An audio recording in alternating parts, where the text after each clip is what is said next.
वज़ीर आज़म शहबाज शरीफ से अमरीकी वज़ीर ख़ारजा मार्को रूबियो का टेलीफोनिक राबिता। शहबाज शरीफ बोले, पाकिस्तान मशरक़ वस्ता में अमन की हर कोशिश में तामीरी किरदार अदा करने को तैयार है। पाकिस्तान भारत से बामानी मुज़ाकरात के लिए तैयार है। मकबूजा कश्मीर सिंतास मुआहदे, तिजारत और इंसदाद दहशतगर्दी पर भी बातचीत होनी चाहिए। एलानिए के मुताबिक वज़ीर आज़म ने खालिदम BLA, खालिदम TTP और दीगर शिद्दत पसंद गिरोहों के खिलाफ कार्रवाई जारी रखने का आज़म दोहराया। वज़ीर आज़म ने फील्ड मार्शल आसिम मुनीर की सदर ट्रंप से मुलाकात को मुस्बत करार दिया। ट्रंप को दौरे की दावत दोहराई। अमरीकी वज़ीर ख़ारजा को भी जल्द पाकिस्तान के दौरे की दावत। अमरीकी वज़ीर ख़ारजा ने पाकिस्तान की इंसदादी दहशतगर्दी की कोशिशों को सराहा। कहा, ईरान इसराइल बहरान में पाकिस्तान अमन के लिए मौसर किरदार अदा कर सकता है।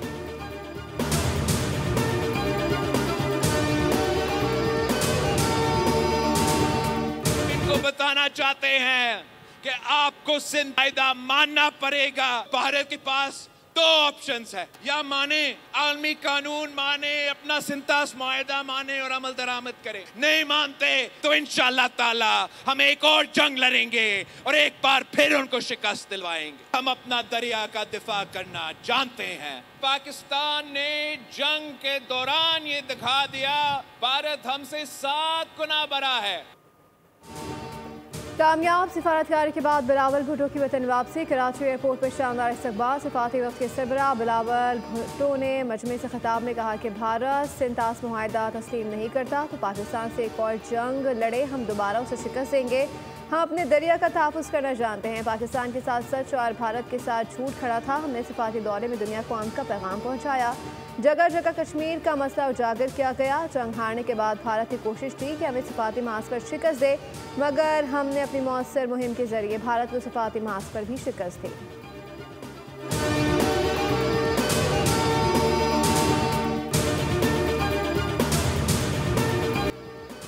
ईरान इसराइल जंग बढ़ी तो किसी के कंट्रोल में नहीं रहेगी। अक़वाम मुत्तहिदा के सेक्रेटरी जनरल एंटोनियो गुतरस ने खतरे की घंटी बजा दी। सिक्योरिटी काउंसिल के इजलास से खिताब में बोले, पूरी दुनिया हालिया कशीदगी देख रही है। हमारी ख्वाहिश है कि अमन को मौका दिया जाए। सरबराह IAEA राफेल मारियानो ग्रोसी ने कहा कि ईरान की जौहरी तनसीबात पर हमलों से संगीन खतरात लाहक है। ईरान के नेतन्स रिएक्टर में कीमियाई और ताबकारी आलूदगी के इम्कानात हैं। चीन ने यूरोपीय ममालिक और ईरान के दरमियान जनेवा में होने वाले मुज़ाकरात का खैर मक़दम किया।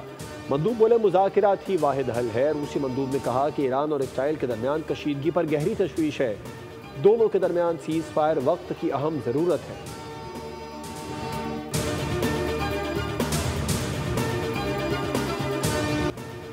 सलामती कौंसिल ईरान पर इसराइली हमलों को गैर मशरूत और दो टोक मजम्मत करता है। पाकिस्तान ने ईरान पर इसराइली हमलों को खुद मुख्तारी और आलमी कवानीन की खिलाफ वर्जी करार दे दिया। अक़वाम मुत्तहिदा में पाकिस्तान के मुस्तकिल मंदूब आसिम इफ्तिखार ने सलामती कौंसिल के इजलास से खिताब में कहा कि मशरिक़ वस्ता में जंग के खत्ते में खतरनाक असरात मुरतब होंगे। जौहरी तनसीबात पर हमलों पर IAEA अपना कानूनी मौक़िफ़ वाज़ेह करे। इसराइली जारियत को रोकना सिक्योरिटी कौंसिल की जिम्मेदारी है।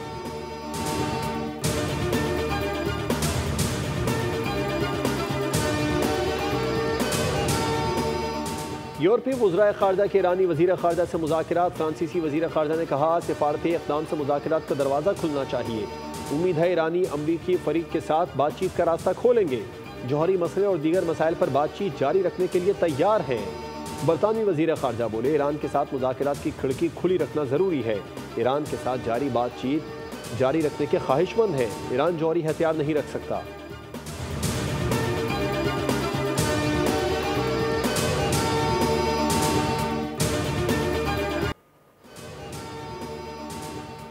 जब तक इसराइली जारियत बंद नहीं होती, अमेरिका के साथ मुज़ाकरात का कोई इम्कान नहीं। हम किसी से भी खास तौर पर अमेरिका से मुज़ाकरात नहीं चाहते। मुज़ाकराती ख्वाहिश अमरीकियों की तरफ से है। ईरान के वज़ीर ख़ारजा अब्बास अराग़ची ने वाज़ेह कर दिया। कहा, ईरान कभी शहरी इलाकों खासतौर पर अस्पतालों को निशाना नहीं बनाता। अक़वाम मुत्तहिदा के इंसानी हकूक़ कौंसिल से खिताब में बोले, ईरानी अवाम के खिलाफ बिला जवाब जंग मुसल्लत की गई। ईरान अपना दिफा कर रहा है। इसराइल को अक़वाम मुत्तहिदा चार्टर के मुताबिक जवाब दे रहे हैं। इसराइल की जानिब से हमारी एटमी तनसीबात पर हमले किए गए। इसराइली जारियत से पहले हम जौहरी मुज़ाकराती कामयाबी के करीब थे।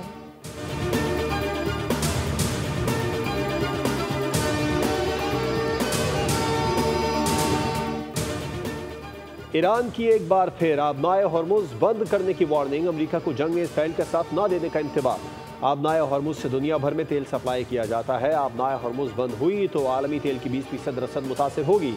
स्पीकर ईरानी पार्लियामेंट का कहना है कि अमेरिका की मदद के बगैर इसराइल एक दिन भी मुकाबला नहीं कर सकता। अमेरिकी सदर डोनाल्ड ट्रंप खुद फरेबी का शिकार है। ट्रंप को इल्म होना चाहिए कि ईरानी कौम मगरबी अक़वाम जैसी नहीं, मगरबी अक़वाम की तरह ईरानी कौम पर गलबा हासिल नहीं किया जा सकता।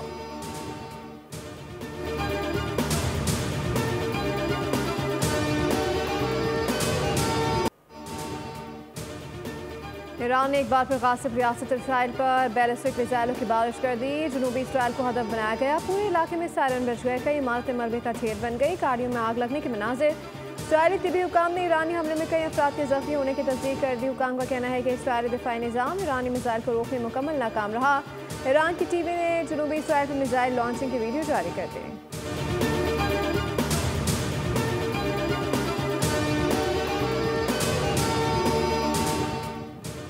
नायब वज़ीर आज़म इसहाक डार इस्तांबुल पहुँच गए। OIC वज़राए ख़ारजा इजलास में पाकिस्तान की नुमाइंदगी करेंगे। तर्जुमान दफ्तर ख़ारजा के मुताबिक इसहाक डार इस्तांबुल में तुर्क सदर तैयब उर्दवान के एजाज़ में youth forum grand youth award तकरीब में शरीक होंगे।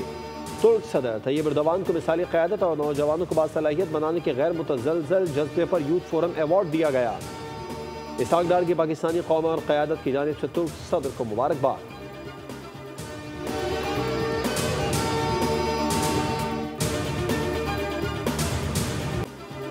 भूख से बेहाल निहत्थे फ़लस्तीनियों पर इसराइल का एक और वहशियाना हमला। वाक़े में 16 अफराद शहीद और कई जख्मी हो गए। आर्मी बरादरी बेगुनाह निहत्थे फ़लस्तीनियों की शहादत पर खामोश तमाशाई। 24 घंटे में गज़ा के मुख्तलिफ इलाकों में शहादतों की तादाद 92 हो गई।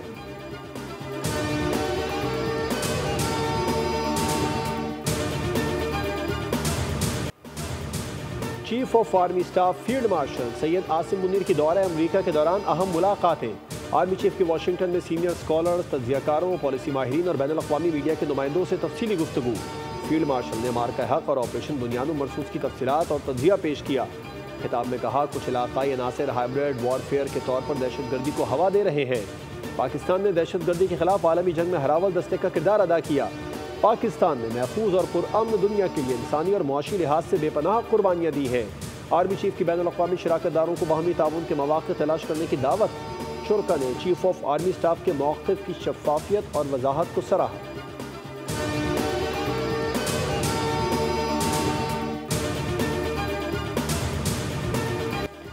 साबिक़ वज़ीर आज़म और पीपल्स पार्टी की चेयरपर्सन बेनज़ीर भुट्टो शहीद की आज 72वीं सालगिरह है। PP के ज़ेरे एहतमाम मुल्क भर में सूबाई और ज़िलाई सतह पर तक़रीबात मुनक्किद की जाएंगी और सालगिरह के केक काटे जाएंगे।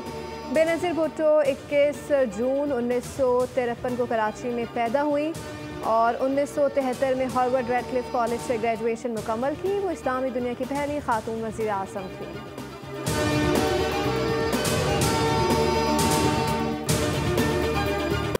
नेशंस हॉकी कप के पहले सेमीफाइनल में पाकिस्तान ने फ्रांस को पेनल्टी शूट आउट में 3-2 से शिकस्त देकर फाइनल के लिए क्वालिफाई कर लिया। मलेशिया के शहर कोलालमपुर में जारी नेशंस कप के पहले सेमीफाइनल में पाकिस्तान और फ्रांस का मैच मुकर्ररा वक्त तक 3-3 गोल से बराबर रहा।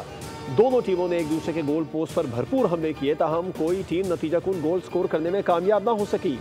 फ्रांस की आलमी दर्जाबंदी में 9वीं पोजीशन है, जबकि इसी टूर्नामेंट में 2 दर्जे तरक्की पाने के बाद पाकिस्तान का 13वां नंबर है। दूसरे सेमीफाइनल में कोरिया को न्यूजीलैंड ने शिकस्त दे दी। आज फाइनल में पाकिस्तान का मुकाबला न्यूजीलैंड से होगा। कीवीज ने सेमीफाइनल में जनूबी कोरिया को पेनल्टी शूट आउट पर 4-3 से शिकस्त दी। टूर्नामेंट की Fateh team pro hockey league में रसाई हासिल करने की हकदार ठहरेगी। सदर और वज़ीर आज़म का कौमी हॉकी टीम को मुबारकबाद। कहा, कौमी टीम ने पूरी कौम का सर फखर से बुलंद किया और दिल जीत लिया।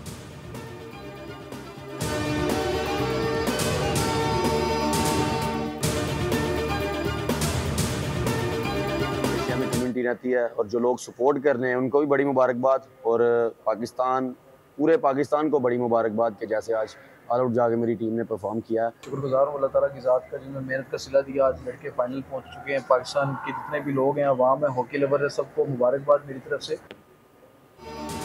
मलेशिया समेत पूरे पाकिस्तान के अवाम को मुबारकबाद देता हूँ। कप्तान कौमी हॉकी टीम इमाद भट्ट की बोल न्यूज़ से गुफ्तगू। कहा कि आज फाइनल है, इंशाल्लाह कामयाब होंगे। बोल न्यूज़ का शुक्रिया जिसने हमें सपोर्ट किया। नायब कप्तान राना वहीद ने कहा कि कामयाबी पर अल्लाह का शुक्र अदा करते हैं। हॉकी को सपोर्ट करने पर बोल न्यूज़ का शुक्रिया।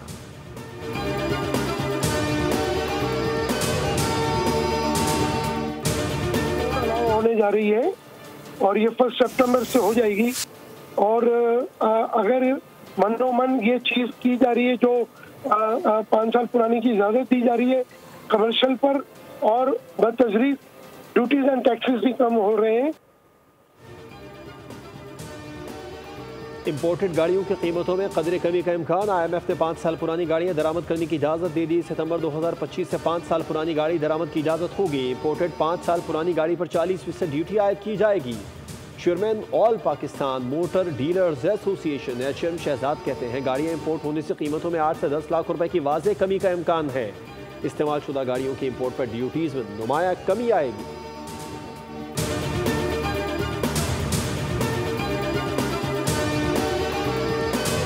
IMF इतना नीचे उतर गई है कि वो हमारे फार्मर्स के ऊपर भी कहते हैं कि इनको भी जो है वो आप रेट ना दें। वो हमारे इंडस्ट्री के भी अंदर घुस गए हैं, वो हमारे यूटिलिटी स्टोर्स के भी अंदर घुस गए हैं कि इनको भी ख़त्म करें। जब IMF की कंडीशनैलिटीज़ बनती हैं, फाइनेंस मिनिस्टर जो हमने मार्केट से बोरो किया होता है, किसी पार्टी का वर्कर नहीं होता, वो बैठकर IMF के कंडीशंस ना सेट करें। रहनुमा पीपल्स पार्टी नफीसा शाह IMF पर बरस पड़ी। कौमी असम्बली में सारा ख्याल करते हुए कहा कि IMF पाकिस्तान सनत और यूटिलिटी स्टोर्स के मामले में भी मुदाखलत कर रहा है। IMF की कौन सी शराइत माननी है, इसका फैसला वज़ीर ख़जाना नहीं पार्लियामान करेगा। कहा वज़ीर ख़जाना ने यूटिलिटी स्टोर मुलाजमीन को मुलाजमत पर बरकरार रखने की यकीन दहानी कराई थी।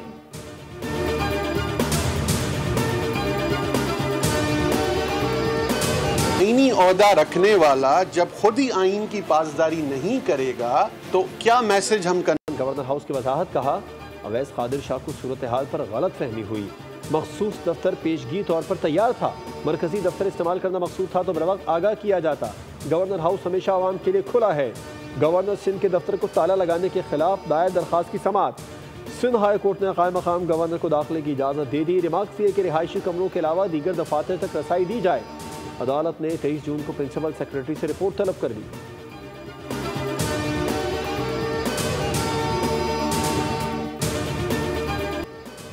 मोदी के जंगी जुनून से खत्ता एटमी तसादुम के दहाने पर। ग्लोबल पीस इंडेक्स की संगीन वार्निंग। मोदी की इंतहा पसंद पॉलिसियों से कश्मीर और खत्ता शदीद खतरे से दोचार है। Sydney Institute for Economics and Peace से रिपोर्ट जारी कर दी। कहा रियासती दहशतगर्दी और फॉल्स फ्लैग से मोदी खत्ते को जंग में झोंक रहा है। भारतीय खिलाफ वर्जियाँ आलमी बहरान को जन्म दे रही हैं। जनूबी एशिया दुनिया का दूसरा गैर महफूज तरीन खत्ता बन चुका है।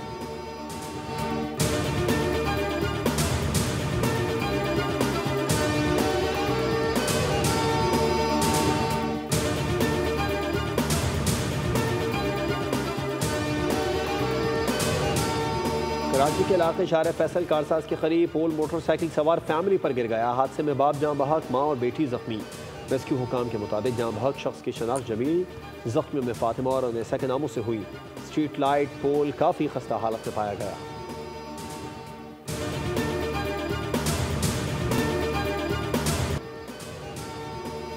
सीनियर अदाकारा आयशा खान घर के कमरे में मुर्दा हालत में मिली। आयशा खान का इंतकाल 5 रोज़ कबल हुआ। पुलिस के मुताबिक लाश 1 हफ्ते पुरानी है। घर में अकेले रह रही थी। घर से बदबू फैलने पर इलाका मकीनों ने रिश्तेदारों को इत्तला दी।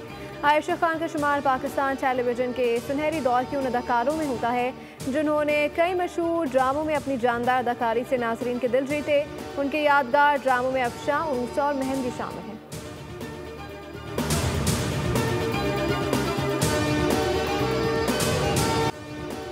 फ्रांसीसी वज़ीर आज़म खुद राफेल तैयारे में फंस गए। गुज़िश्ता दिनों पेरिस एयर शो में फ्रांसीसी तैयारा साज कंपनी दासो एविएशन के स्टॉल पर भी गए, जहां कंपनी का तैयारा करदा राफेल तैयारा भी मौजूद था। वज़ीर आज़म तैयारे के कॉकपिट में बैठे, जहां उन्हें तैयारे की खुसूसियात के बारे में ब्रीफिंग दी गई। लेकिन जब तैयारे से निकलने की बारी आई तो फ्रांसीसी वज़ीर आज़म को अंदाज़ा हुआ कि वो कॉकपिट में फंस चुके हैं और उन्हें तैयारे से निकलने के लिए काफ़ी तगोदो करना पड़ी।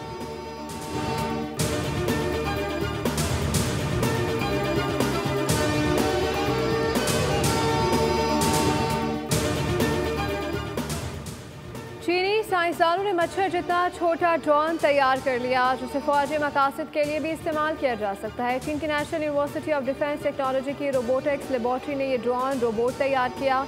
एक महक़िक़ लियांग हेक्सियांग ने रिपोर्ट के दौरान ड्रोन दिखाया और कहा कि मेरे हाथ में मच्छर जितना एक रोबोट ड्रोन मौजूद है। इस तरह के छोटे रोबोट्स को इन्फॉर्मेशन जमा करने और जंगी मैदानों में खुसूसी मिशंस के लिए इस्तेमाल किया जा सकेगा।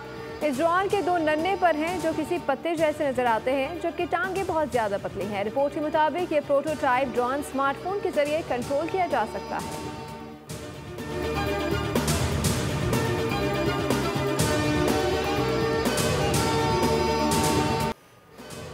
मुल्क में प्री मानसून सीजन की एंट्री, कराची में सुरमई बादलों का राज, हवाएं ठंडी हो गई। NDMA ने 23 जून तक मुमकिन मौसमी सूरत हाल के लिए एडवाइजरी जारी कर दी है, जिसके मुताबिक मुल्क के बालाई वस्ती इलाकों बशमूल गिलगित बल्तिस्तान, कश्मीर, पंजाब, खैबर पख्तूनख्वा के इलाकों में आंधी तूफान के साथ बारिश का इम्कान है। लाहौर में बादलों के डेरे, मौसम खुशगवार।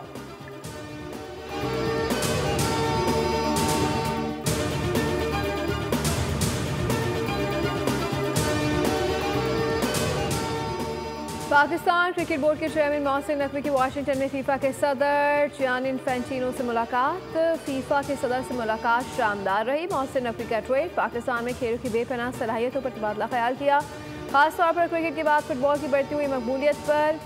इन्फेंटिनो को पाकिस्तान के दौरे की दावत दी, जिसे उन्होंने निहायत खुशदिली से कबूल किया और जल्द दौरा करने का वादा किया।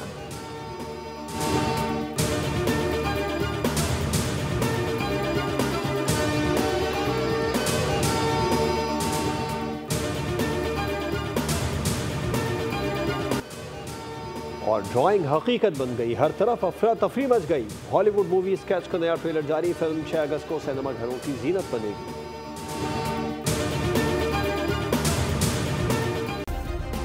सब्सक्राइब करें और बेल दबाएं ताकि कोई खबर रह न जाए।